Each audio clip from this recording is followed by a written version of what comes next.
था क्या समा जो इल्म नहीं, कोई प्रश्न भी मुश्किल नहीं, तू धार था मझधार था, तू गर्दिशों का यार था, कमजोर खुद को ना समझ वो सख्त तेरा वक्त था, जो धमनियों को चीरता वो रक्त तेरा वक्त था।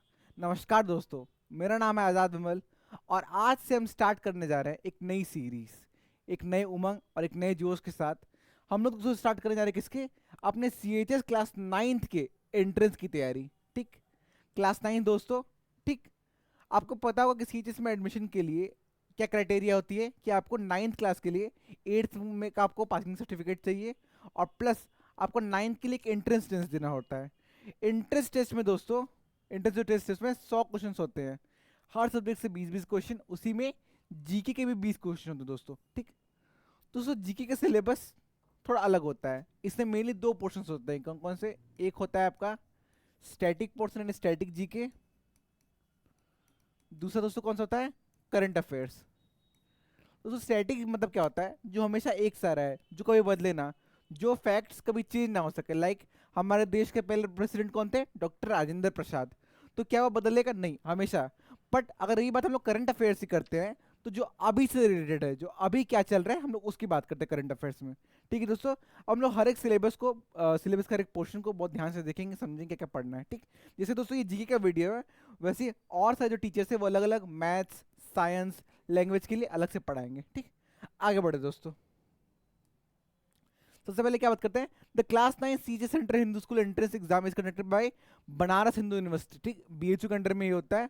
For admission to class 9 general knowledge portion of GK is an important part of the syllabus. There are 20 question. मैंने क्या कहा? 20 क्वेश्चन है for each segment, like mathematics, language, general knowledge, general science. After what is a detailed breakdown of the GK syllabus for the CJ entrance. ठीक, अब इसके बाद सबसे पहले दोस्तों क्या था आपका? Current affairs. दोस्तों जो सीएचएस के एंट्रेंस में जो करंट अफेयर्स का पोर्शन है, उसमें क्या क्या आता है? जो जो रिसेंट इवेंट्स हुए हैं इंडिया और वर्ल्ड में, सबसे पहले जो भी important national and international news है। ठीक, जो भी इंपॉर्टेंट अवार्ड दिए होंगे हैं, जैसे कि आपने अभी आपने सुना होगा कि पद्मश्री मिला है अरिजीत सिंह को। जितने भी जो पद्म अवार्ड्स होते हैं, भारत रत्न वगैरह होता है, नोबेल प्राइज वगैरह होते हैं, ठीक, उनके लिए। फिर लगा है sports events and achievements, example Olympics, Asian games. जैसे अभी आपको पता होगा कि ICC cricketer of the award किसको मिला है?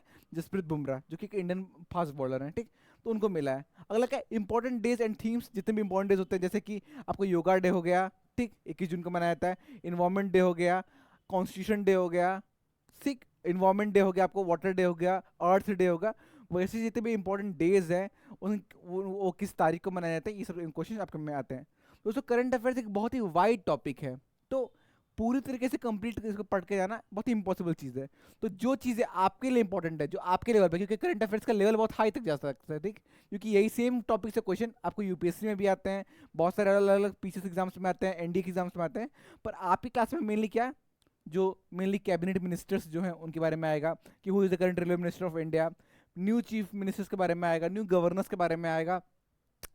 तो अलग अलग कैबिनेट मिनिस्ट्रीज हो गए, न्यू सीजीआई कौन बना है, अभी का प्रेसिडेंट कौन है, अभी का वाइस प्रेसिडेंट कौन है, अभी यूएसए में इलेक्शन हुए तो वहाँ कौन प्रेसिडेंट बना है। तो उसी लेवल तक हम लोग देखेंगे, मेनली अवार्ड्स वगैरह को देखेंगे, बहुत ज़्यादा डीप डाउन नहीं करेंगे, पूरा डीप डाउन नहीं करेंगे वरना दिक्कत हो जाएगी। आगे बढ़ते दोस्तों। अगला क्या है आपका? हिस्ट्री।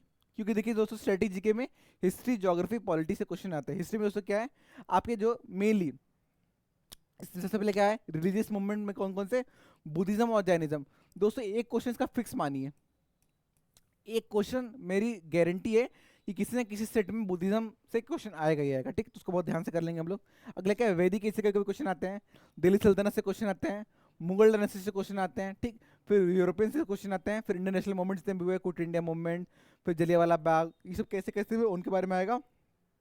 उन सबको दोस्तों हम डिटेल में कहानी के माध्यम से और फैक्ट्स दोनों का एक प्रॉपर एमलगमेशन, प्रॉपर मिक्सचर होगा, उससे हम लोग समझेंगे भी, ताकि आपका एग्जाम भी निकले और आपकी नॉलेज भी बढ़े, आपका इंटरेस्ट भी बढ़े। क्योंकि लोग हिस्ट्री को बहुत लोग वेग तरीके से देखते हैं कि बहुत रटने वाली चीज़ें हैं, पर ये बहुत डायनेमिक सब्जेक्ट हो सकता है अगर आप डायनेमिकली सोचें। अगर आप सोचें कि उससे जो कि, अगर मैं एक बात बोलूँ कि हिस्ट्री में एक ट्रीटी साइन हुई थी, आप लोग के लेवल के ऊपर चीज़ें मैं आपको समझा रहा हूँ। Treaty of Westphalia. ठीक, ट्रीटी ऑफ वेस्टफेलिया साइन हुई थी कब? 1840, सॉरी 1648 में। पर उसका सिग्निफिकेंस आज तक है। आज तक से क्यों बात हो रही है, मुझे ये बात याद क्यों है?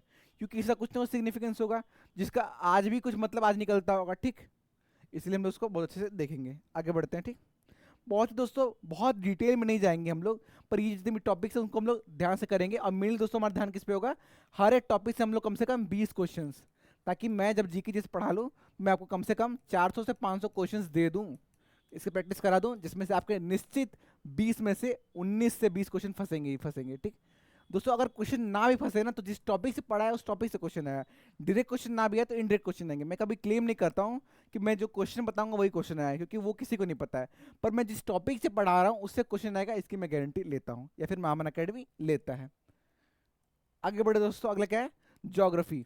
ज्योग्राफी दोस्तों कुछ लिमिटेड सिलेबस हो जाता है। एक सबका सोलर सिस्टम में क्वेश्चन फिक्स है, एक क्वेश्चन ये आएगा एक प्लेनेट को लेके, फिर एक अर्थ से क्वेश्चन आएगा, फिर स्पीयर्स ऑफ द अर्थ आएगा, फिर इंडियन ज्योग्राफी से मेनली गंगा का ओरिजिन कहाँ से होता है, मेजर जो रिवर्स है, माउंटेन्स हैं, उनके बारे में, फिर एग्रीकल्चर से आता है, और एक क्वेश्चन फिक्स मानिए आपका किसका, नेशनल पार्क्स का, डैम्स वगैरह का।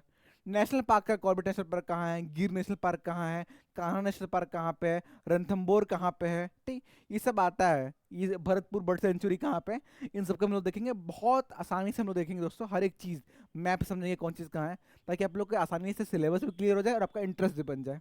ठीक, आगे बढ़े दोस्तों, लास्ट जो आपका सेक्शन है जो मैं पढ़ाऊंगा वो क्या है, सिविक्स। ये बहुत डिफिकल्ट रहती है, पर बहुत अच्छे से बहुत इजी फॉर्म में समझेंगे हर एक चीज़। पहले कहता है पॉलिटिकल सिस्टम एंड गवर्नेंस क्या होता है, फिर ऑर्गन्स ऑफ गवर्नमेंट जो भी है, लेजिस्लेटिव, एग्जीक्यूटिव, जुडिशरी। लेजिस्लेटिव में पार्लियामेंट क्या होता है, एग्जीक्यूटिव में पीएम का एज क्या होता है, प्रेसिडेंट कैसे बनते हैं, ये सब हम लोग देखेंगे। जुडिशरी का देखेंगे, कब सुप्रीम कोर्ट वगैरह बना था, जो मैं अभी बोल रहा हूँ ना सब रिपीटेड क्वेश्चन है। ठीक, फिर आता है forms of government and Panchayati, mainly local government से कुछ क्वेश्चन आते हैं, लोकल गवर्नमेंट से क्वेश्चन आते हैं, क्योंकि आप लोग के 7th में लोकल गवर्नमेंट पढ़ाया गया है। फिर आपका यूनाइटेड नेशन के बारे में, उसको भी हम लोग देख लेंगे। मेनली बेसिकली आप लोग दोस्तों देखेंगे तो करंट अफेयर से कुछ टॉपिक है, और कुछ स्ट्रेटेजी के में हिस्ट्री, ज्योग्राफी और सिविक्स हैं, इन सबको हम लोग देख के चलेंगे।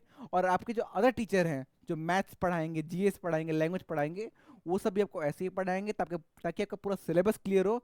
और महामना अकेडमी आपको ये गारंटी करता है कि अगर आप लोग मेधा से पढ़ते रहें, मेहनत लगा के पढ़ते रहें, जब भी मई में एग्जामिनेशन होते हैं आपके, आप लोग 100 में से कम 95 प्लस क्वेश्चन करके जाएंगे, और आपका पहले पहले जो लिस्ट जारी होती है उसी में आपका सीएचएस क्वालिफाई हो जाएगा। ठीक है दोस्तों, मेरा नाम है आज़ाद विमल, मैं हूँ महामना अकेडमी से। धन्यवाद, जय हिंद, जय भारत।